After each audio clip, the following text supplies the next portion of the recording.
प्रिय बंधुओं, आप सभी का हमारे YouTube चैनल पर हार्दिक स्वागत है। आप सभी को मेरा नमस्कार। चलिए आज हम सभी श्री सत्यनारायण भगवान की कथा को सुनते हैं, लेकिन उससे पहले हमारा आपसे एक छोटा सा रिक्वेस्ट है कि हमारे चैनल को सब्सक्राइब कर दें ताकि हम आप तक हर एक वीडियो को पहुंचाते रहे। तो चलिए सुनते हैं। एक समय की बात है, नैशिरण्य तीर्थ में शौनकादि 88,000 ऋषियों ने श्री सूत जी से कहा, पूछे, हे प्रभु, इस कलयुग में वेद विद्या रहित मनुष्यों को प्रभु भक्ति किस प्रकार मिल सकती है तथा उनका उद्धार कैसे होगा। हे मुनि श्रेष्ठ, कोई ऐसा तप बताइए जिससे थोड़े समय में ही पुण्य मिले और मनोवांछित फल भी मिल जाए। इस प्रकार की कथा सुनने की हम इच्छा रखते हैं। सर्वशास्त्रों के ज्ञाता सूत जी बोले, हे वैष्णव में पूज्य, आप सभी ने प्राणियों के हित की बात पूछी है, इसीलिए मैं एक ऐसे श्रेष्ठ व्रत को आप के लोगों को बताऊंगा जिससे नारद जी ने लक्ष्मी नारायण जी से पूछा था और लक्ष्मीपति ने मुनि श्रेष्ठ नारद जी से कहा था। आप सब हमें ध्यान से सुनिए।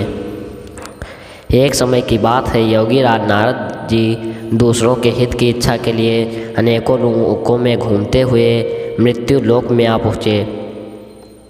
यहाँ उन्हें अनेक योनियों में जन्मे प्रायः सभी मनुष्यों को अपने कर्मों द्वारा अनेकों दुखों से पीड़ित देखा।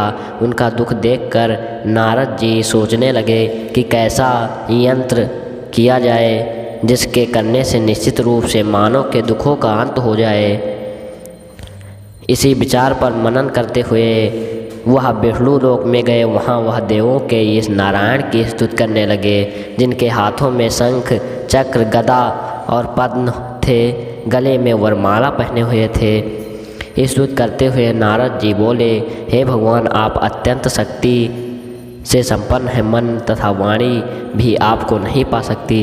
आपका आदि मध्य तथा अंत नहीं है। निर्गुण स्वरूप सृष्टि के कारण भक्तों के दुख को दूर करने वाले हैं। आपको मेरा नमस्कार। नारद जी की स्तुति सुन विष्णु भगवान बोले, हे मुनि श्रेष्ठ, आपके मन में क्या बात है? आप किस काम के लिए पधारे हैं, उसे निसंकोच कहो। इस पर नारद मुनि बोले कि मृत्यु लोक में अनेक योनियों में जन्मे मनुष्य अपने कर्मों के द्वारा अनेक दुख से दुखी हो रहे हैं। हे नाथ, आप मुझ पर दया रखते हैं तो बताइए कि वह मनुष्य थोड़े प्रयास से ही अपने दुखों से कैसे छुटकारा पा सकते हैं। श्री हरि बोले, हे नारद, मनुष्यों की भलाई के लिए तुमने बहुत अच्छी बात पूछी है। जिसके करने से मनुष्य मोह से छूट जाता है, वह बात मैं कहता हूँ, उसे सुनो। स्वर्ग लोक व मृत्यु लोक दोनों में एक दुर्लभ उत्तम व्रत है जो पुण्य देने वाला है। आज प्रेमवश होकर मैं उसे तुमसे कहता हूँ। श्री सत्यनारायण भगवान का यह व्रत अच्छी तरह विधान पूर्वक करके मनुष्य तुरंत ही यहाँ सुख भोग कर मरने पर मोक्ष पाता है।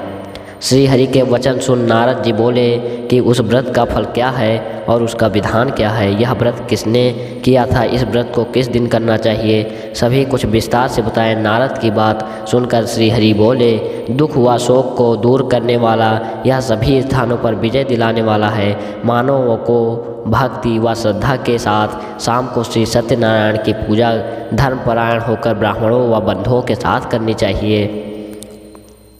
भक्ति भाव से ही नैवेद्य केले का फल, घी, दूध और गेहूं का आटा सवाया लें। गेहूं के स्थान पर साठी का आटा, शक्कर तथा गुड़ लेकर वह सभी भक्षण योग्य पदार्थों को मिलाकर भगवान को भोग लगाएं।